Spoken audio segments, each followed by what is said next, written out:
wabarakatuh. Di kesempatan kali ini kami akan mempresentasikan sebuah tugas kelompok kami yang berbentuk makalah yang berjudul Pancasila sebagai Ideologi Negara dengan dosen pembimbing Bapak Ilham Mudi. Baik, saya akan memperkenalkan anggota dari kelompok saya. Yang pertama itu saya sendiri, Melinisa Putri. Setelah Meldu, Muhammad Panduwardani dan Muhammad Soleh. Assalamualaikum warahmatullahi wabarakatuh. Perkenalkan, nama saya Muhammad Panduwardani dengan NIM 1208011285. Saya dari jurusan peternakan. Assalamualaikum warahmatullahi wabarakatuh. Perkenalkan, nama saya Meldu. Saya berasal dari kelas D peternakan NIM 1201226667. Assalamualaikum warahmatullahi wabarakatuh.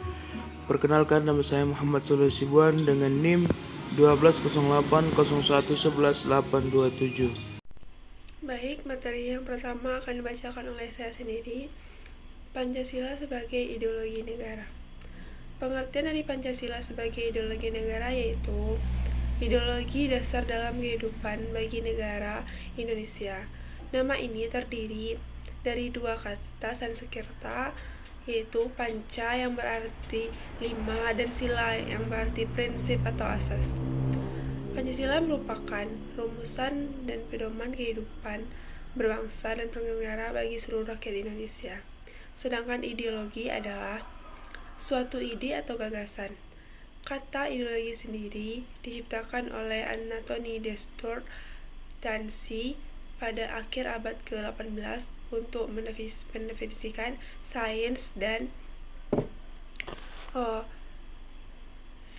tentang ide. Tujuan utama di balik ideologi adalah untuk menawarkan perubahan melalui proses pemikiran normatif. Ideologi adalah sistem pemikiran abstrak, tidak hanya memiliki sekedar pembentukan ide yang diterapkan pada masalah publik sehingga membuat konsep ini menjadi inti dari politik. Secara implisit, setiap pemikiran politik mengikuti sebuah ideologi walaupun tidak diletakkan sebagai sistem berpikir yang eksplisit. Pengertian Pancasila sebagai ideologi berarti Pancasila merupakan landasan ide gagasan yang fundamental dalam proses penyelenggaraan tata pemerintahan suatu negara, mengatur bagaimana suatu sistem itu dijalankan. Visi atau arah dari kehidupan berbangsa dan bernegara di Indonesia ialah terwujudnya kehidupan yang menjunjung tinggi ketuhanan, nilai kemanusiaan, persatuan, dan kerakyatan, serta nilai keadilan. Baik, materi selanjutnya akan dibacakan oleh C. Hubungan Pancasila sebagai ideologi. Hubungan Pancasila sebagai ideologi bangsa Indonesia adalah bahwa nilai-nilai yang terkandung dalam ideologi Pancasila itu menjadi cita-cita normatif bagi penyelenggara bernegara. Dengan kata lain, visi atau arah dari penyelenggaraan kehidupan berbangsa dan bernegara Indonesia adalah terwujudnya kehidupan yang berkebutuhan, yang berkemanusiaan, yang berpersatuan, yang berkerakyatan dan berkeadilan. Selanjutnya, makna Pancasila sebagai ideologi. D. Makna Pancasila sebagai ideologi.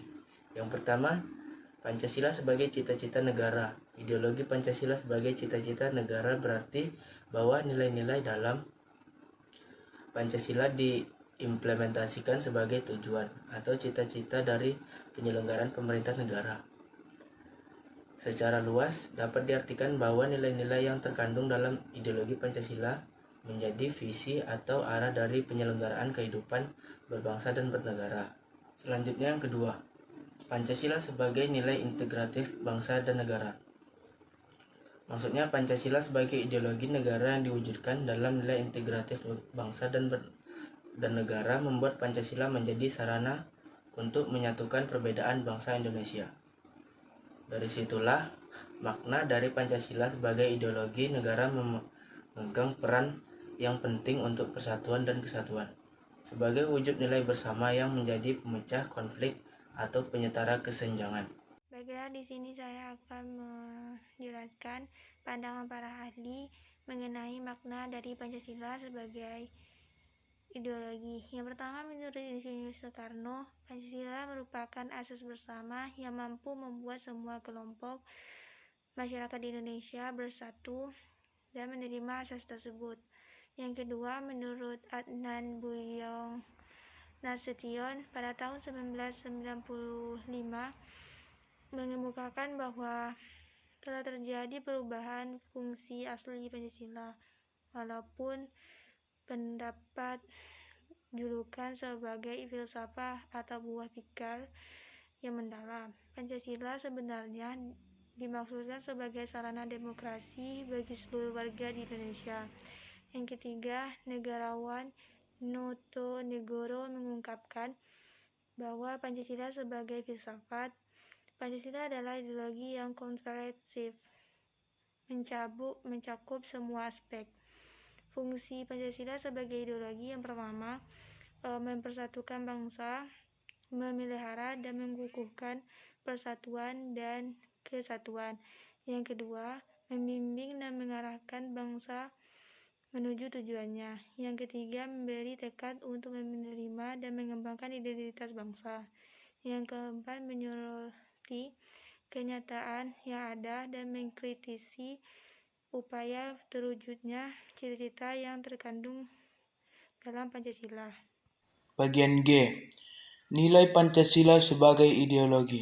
Yang pertama, nilai dasar artinya sila-sila Pancasila bersifat universal, sehingga di dalamnya terkandung cita-cita, tujuan, serta nilai-nilai yang baik dan benar. Yang kedua, nilai instrumental. Artinya Pancasila dapat dijabarkan lebih lanjut secara kreatif dan dinamis, sehingga dapat diterapkan dalam kehidupan sehari-hari dengan catatan nilai-nilai penjabaran tidak bertentangan dengan nilai-nilai dasar Pancasila. Yang ketiga, nilai praktis. Artinya Pancasila dapat diterapkan secara arif atau real dalam kehidupan sehari-hari. Kemudian yang H, perbandingan ideologi Pancasila dengan ideologi. Yang pertama, ideologi komunisme. Ideologi komunis ini pertama kali diterbitkan pada 18 Februari 1848. Berasal dari Manifest der Kommunistischen Manifest der Kommunistischen. Yang kedua, ideologi liberalisme munculnya. Yang ketiga, ideologi Pancasila. Dan yang I, faktor-faktor yang mendasari Pancasila dipilih sebagai ideologi. Yang pertama, Pancasila merupakan ide-ide para pahlawan bangsa. Yang kedua, Pancasila merupakan sumber dari segala sumber hukum. Yang ketiga, Pancasila merupakan aturan paling umum pada bangsa Indonesia. Sekian yang dapat saya sampaikan. Assalamualaikum warahmatullahi wabarakatuh.